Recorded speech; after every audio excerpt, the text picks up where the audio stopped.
欢迎来到硅基区块链实操课第16课。这一课我们做到交易界面前，把第一次下单要按的那几个键讲清楚：市价单、限价单、止损单。学完这一课，你能做到3件事：一眼分清这3种单型分别保证什么，又分别牺牲了什么；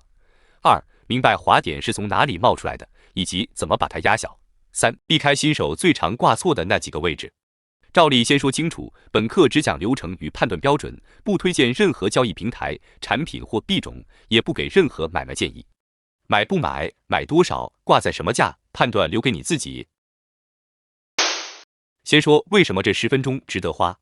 很多人第一次下单是这么过来的，屏幕上那个价格看着挺顺眼，手指一按买入，成交回执弹出来，价格却比刚才看到的那个数字高了一截。第一反应往往是平台是不是坑我？其实不是，这就是撮合机制本来的样子。美国证券监管机构面向普通投资者的公开说明里写得很直白，市价单保证你的单会成交，但不保证成交价格，而且最后一笔成交价并不一定就是你的成交价，行情走得越快，偏得越远。一句话概括就是保成交不保价。这多出来的差额有个名字叫滑点。在成交活跃、买卖两边都很拥挤的主流品种上，它可能只有0.几个百分点，你几乎察觉不到。可一旦换成冷门的小盘品种，挂单稀稀拉拉，同样一笔钱下去，你可能一口气把好几档的卖单全吃掉，成交均价比你看到的第一档贵出好几个百分点。更要命的是，它不写在手续费账单上，你只能自己算。所以在按下任何一个下单键之前，请先认清3件事。那么订单到底是怎么成交的？先把交易界面还原成它本来的样子，一本挂单簿。想买的人把愿意出的价挂在一边，想卖的人把愿意收的价挂在另一边，两边最接近的那2档，一个叫买一价，一个叫卖一价，它们之间的空隙叫价差，每一档后面堆了多少数量，叫深度。你下单的时候不是在跟平台交易，而是跟挂在这本簿子上的别人成交。理解了这本簿子，3句话记住这3种单型。第一句，市价单你不写价格，系统立刻按对手方现有的挂单一档一档吃过去，直到你要的数量吃满。监管机构的口径是，它保证成交，不保证价格。第二句，限价单你自己写一个价格，只在这个价或者更好的价上成交，买单只能在你写的价或更低成交，卖单只能在你写的价或更高成交，代价是它可能一直都不成交。第三句，止损单你先设一个触发价，价格碰到它这张单才被激活，激活之后它就变成一张市价单冲出去，所以监管文件里特别提醒，触发价不是成交价。说人话就是这3种单不分高低，它们是3种取舍，你要的是快、是价还是纪律。滑点就是你为快付出的那笔看不见的差价，而价差和深度决定了这笔差价有多大。下面进入实操，5步走完，你就知道每一个键该在什么时候按。第一步，下单之前先看一眼盘口，别急着输金额，先把买卖挂单那一栏点开，看2件事：买一和卖一之间的价差有多宽，最靠近的几档又各堆了多少量。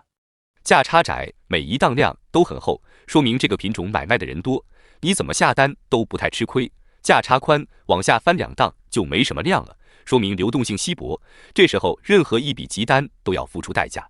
第二步，需要马上成交，采用市价单，而且按之前先掂量金额。市价单适合的场景很朴素，你要买的量相对盘口深度非常小，比如只买几十美元等值的主流币，吃掉的连第一档零头都不到。反过来，如果你这一笔的金额跟前几档的挂单量在同一个量级，最好把它拆成几笔分开下，或者干脆改用限价单。不少平台在确认页会显示预计成交均价或者预计滑点，按下确认之前把这个数字看一眼，比事后算账有用得多。第3步，想按自己的价格成交就用限价单，重点是价格和数量都要符合。买入的限价通常挂在限价下方，等价格跌下来找你；卖出的限价挂在限价上方，等价格涨上去找你。挂之前一定要做3个核对：一是小数点，多一位少一位是完全不同的2笔交易；二是计价单位，你写的这个价是用美元计的，还是用另一种币计的；三是总额，数量乘以价格，等不等于你打算花的那笔钱。第4步，给已经拿到手的仓位设止损，并且先摸清止损单的脾气。止损单被触发之后会变成一张市价单，所以在极端行情里，实际成交价可能明显低于你设的那个触发价。有的平台还提供止损限价单，它触发之后变成限价单，好处是价格不会失控，坏处是价格一冲过去，它可能根本不成交。这两种脾气你得先挑一个。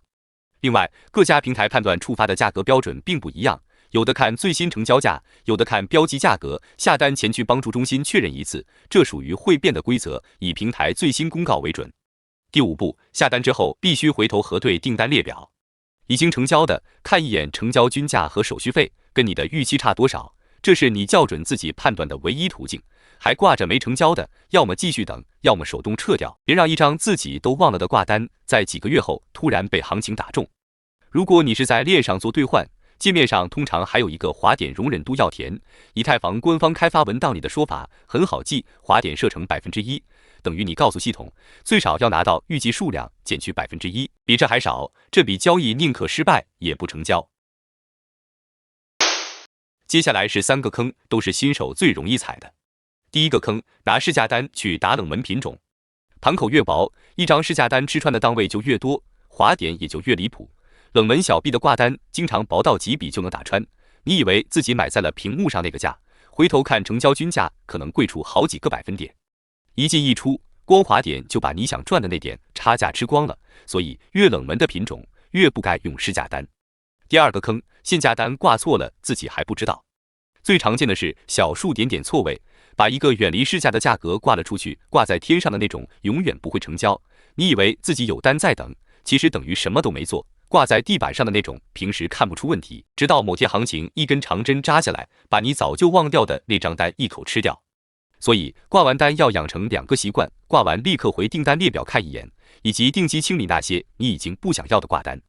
第3个坑，止损设的贴着限价。监管机构给普通投资者的提示写得很直接，日内的短时波动可能在远低于当天收盘价的位置触发你的止损单，设得太近，你防的就不是风险，而是噪声，结果是被反复扫出局；设得太远，它又起不到保护作用。这个距离没有标准答案，但至少要放在这个品种日常波动的幅度之外。接下来是新手最常问的3个问题。第一问，市价单和限价单，我到底该用哪一个？没有标准答案，只有一个取舍，你更怕买不到，还是更怕买贵？急着建仓，金额不大，品种主流，市价单那点滑点通常可以接受。反过来，金额较大，品种冷门，或者你心里本来就有一个想要的价格，限价单更合适。他们不是新手和高手的区别，是2种不同的需求，用哪个还是那句话，判断留给你自己。第二问，滑点是平台多收的一笔费用吗？不是。